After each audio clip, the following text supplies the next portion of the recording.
Fortune magazine is out with its 40 under 40 list of the most influential people in that age group. And first on CBS This Morning, we are revealing the top names. That's right. Jan Koum of WhatsApp is number 5. Andrei Kovalev is the CEO of a Ukrainian gas company. He is 4th. At number 3, Italy's Prime Minister, Matteo Renzi.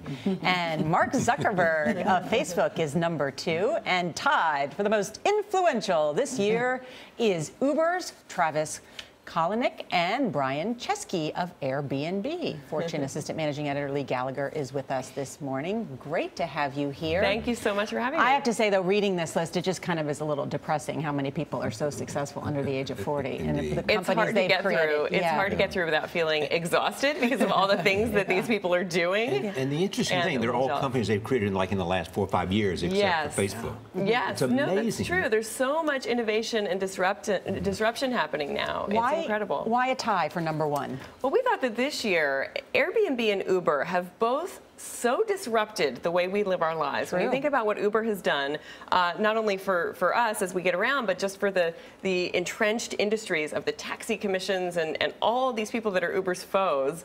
And same thing with Airbnb. You know, millions and millions of people now use Airbnb to as a place to stay. Absolutely. And of course, none of this has sat well with regulators, with entrenched interest groups. And so they're really fighting a regulatory fight now. And that's why we put them together, because this is what's happening with them is what happens when the new internet kind of economy clashes with the rules and regulations of the old economy. What's the decision process?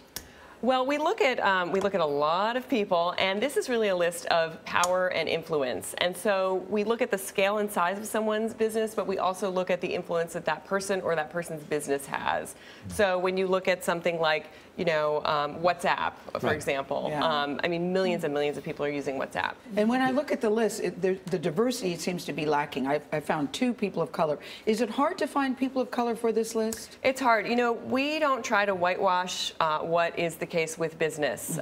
We try to make the list as diverse as we can. We want first and foremost people that belong on the list for what they've done. There are diverse. You know, we think the list does. You know, we think it's a diverse list.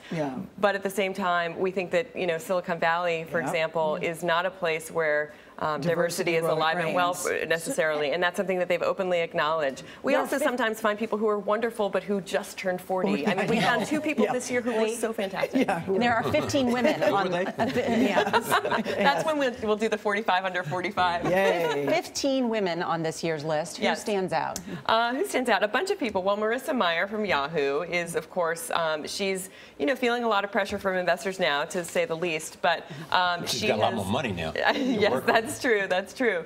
That is very true. But you know, she has really stepped into this role.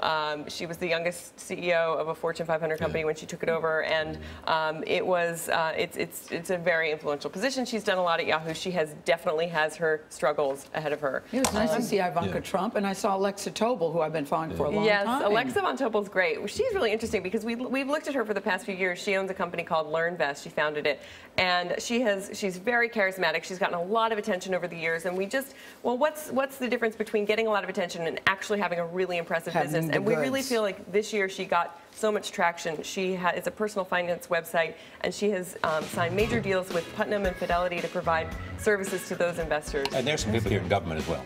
Yes, there are. Yes, Matteo Renzi is a great example of that. Thank you, Leigh Gallagher. Thank you. Always good to see you. Thank you.